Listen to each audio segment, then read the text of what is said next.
Hello everyone, welcome to PK job update. Friends, आज के video में हम बात करेंगे एक नई रिक्रूटमेंट के बारे में for the post of project manager under industry department government of Bihar. तो यहाँ पर इसका जो एडवर्टाइजमेंट नंबर है वो 109/2025 है और ये जो एडवर्टाइजमेंट है वो जस्ट आज ही पब्लिश किया गया है। तो यहाँ पर आपका जो पोस्ट का नाम रहेगा वो प्रोजेक्ट मैनेजर, और ये जो किसके कौन से डिपार्टमेंट के अंदर वैकेंसी निकाली गई है, तो इंडस्ट्री डिपार्टमेंट के अंदर वैकेंसी निकाली गई है। यहाँ पर आप चेक करेंगे तो इसका फुल एडवर्टाइजमेंट जारी कर दिया गया है। साथ में आपको सिलेबस भी अटैच कर दिया गया है। इसमें आपको टेक्निकल और नॉन टेक्निकल दोनों नॉलेज होना चाहिए और उन्हीं दोनों के बेसिस पर फाइनल मेरिट लिस्ट बनाई जाएगी। तो चलिए देख लेते हैं यहाँ पर कि कौन कौन से कैंडिडेट एलिजिबल्स हैं, क्या जो है एज लिमिट रहेगी, क्या एजुकेशनल क्वालिफिकेशंस मांगा गया है, सिलेक्शंस का प्रोसेस क्या रहने वाला है। तो ये रहा इसका फुल एडवर्टाइजमेंट वाला नोटिस। ठीक है, तो ये देखिए इसका विज्ञापन संख्या, और यहाँ पर आप चेक करेंगे तो हमने आपको बताया कि ये बिहार उद्योग सेवा संवर्ग के अंतर्गत जो है वैकेंसी निकाली गई है। परियोजना प्रबंधक का पोस्ट रहेगा, और टोटल वैकेंसीज की बात करें तो 9 पोस्ट के लिए ये जो है पूरा नोटिफिकेशन जारी कर दिया गया है। कैटेगरी वाइज बाइफरकेशन भी आप लोग चेक कर सकते हैं। यहाँ पर देखिए, जनरल के लिए 3, आर्थिक रूप से कमजोर वर्ग के लिए 1, अनुसूचित जाति के लिए 3 है, और बाकी ओवरऑल देखेंगे तो ओवरऑल 9 वैकेंसीज निकाली गई है। बाकी 1 सीट महिलाओं के लिए भी रिजर्व रखा गया है। ठीक है, यहाँ पर जो है पीएच कैंडिडेट के लिए भी 1 सीट जो है रिजर्व रखा गया है। लेवल मान की बात करें तो वेतन स्तर 9 का रहेगा। ठीक है, जो कि बहुत ही अच्छी सैलरी है। ओवरऑल यदि देखा जाए तो 90,000 पर मंथ के बेसिस पर आपको जो है सैलरी मिलेगी। यहाँ पर इसेंशियल क्वालिफिकेशंस आप चेक कर सकते हैं। आपके पास मैकेनिकल इंजीनियरिंग में डिग्री होनी चाहिए, या फिर इलेक्ट्रिकल में, या फिर सिविल में, या फिर मेटलर्जिकल इंजीनियरिंग में, या टेक्सटाइल इंजीनियरिंग में, या केमिकल इंजीनियरिंग में, या कंप्यूटर इंजीनियरिंग में, या इलेक्ट्रॉनिक्स एंड टेलीकम्युनिकेशन इंजीनियरिंग। ठीक है, तो इन सभी में से कम यदि आप 2nd डिवीजन पास हैं तो यहाँ पर फॉर्म को फिल कर सकते हैं। इसके अलावे आपके पास यदि अर्थशास्त्र या गणित या सांख्यिकी या भौतिकी विज्ञान में या फिर रसायन शास्त्र में कम से कम 2nd डिवीजन आप पास हैं तो यहाँ पर एलिजिबल हो जाते हैं। इसके साथ और भी कई डिग्री के कैंडिडेट्स एलिजिबल्स हैं यहाँ पर, जैसे आपके पास एमबीए की डिग्री होनी चाहिए या फिर पीजी डिप्लोमा, तो आप एलिजिबल हैं। फार्मेसी की डिग्री है तो भी आप एलिजिबल हैं।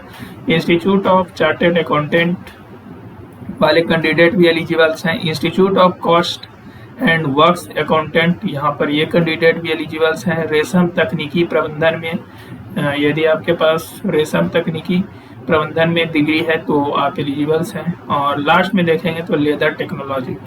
तो इतनी सारे जो है ब्रांच वाले कैंडिडेट्स यहाँ पर फॉर्म को फिल कर सकते हैं for the post of project manager.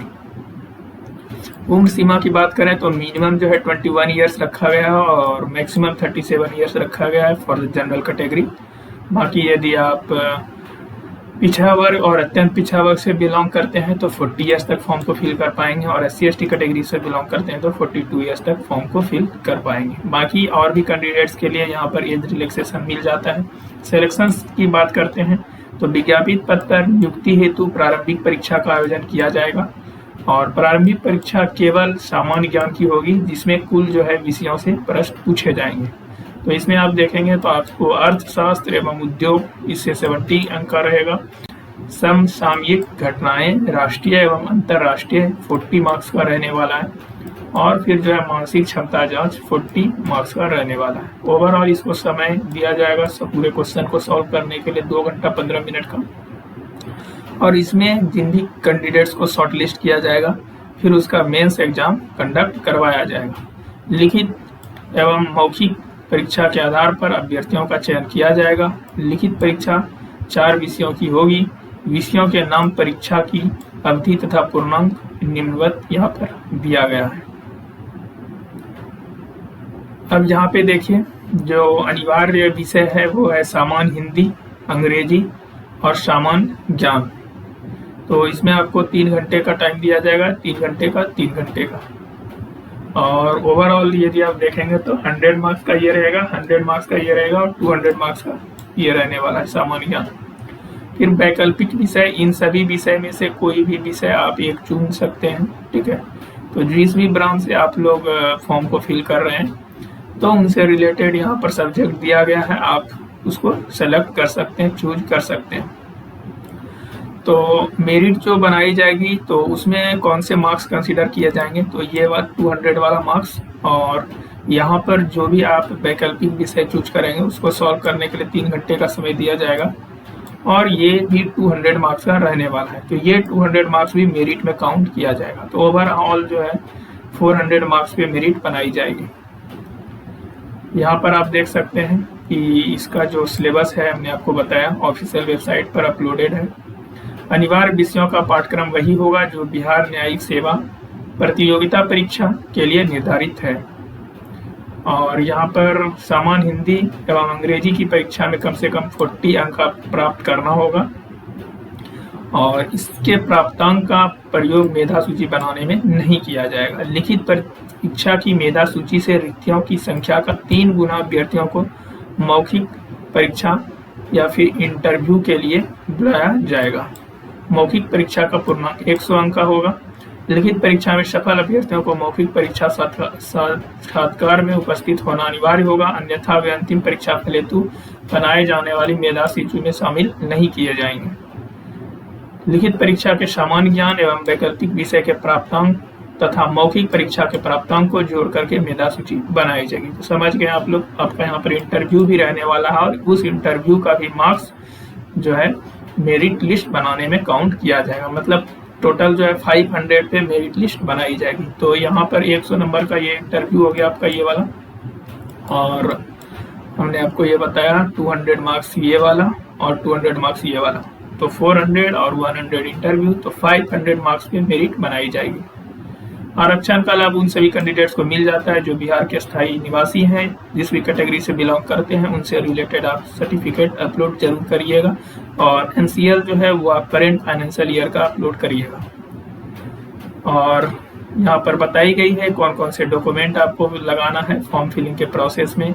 और बात करते हैं एप्लीकेशन फी, तो 100 रुपीज़ रखी गई है, जो कि आप लोगों को पता ही है। ऑनलाइन आवेदन पत्र भरने से संबंधित तिथि एवं डेट को आप यहाँ पर चेक करेंगे तो ऑनलाइन आवेदन प्रारंभ करने की तिथि जो है 10 सितंबर 2025 को स्टार्ट हो जाएगी, और आप 6 अक्टूबर तक फॉर्म को फिल कर पाएंगे। और इसके बारे में बताया गया कि किस तरह से आपको फॉर्म फिलिंग का प्रोसेस कंप्लीट करना है। जो नए कैंडिडेट है उसको OTR करना पड़ेगा, जो ऑलरेडी रजिस्टर्ड है वो जाकर डायरेक्टली पोस्ट को चूज करके अप्लाई कर सकते हैं। नए कैंडिडेट्स को किस तरह से रजिस्ट्रेशन करना है उसके बारे में यहाँ पे जानकारी बताई गई है, और ये रहा आज का नोटिस।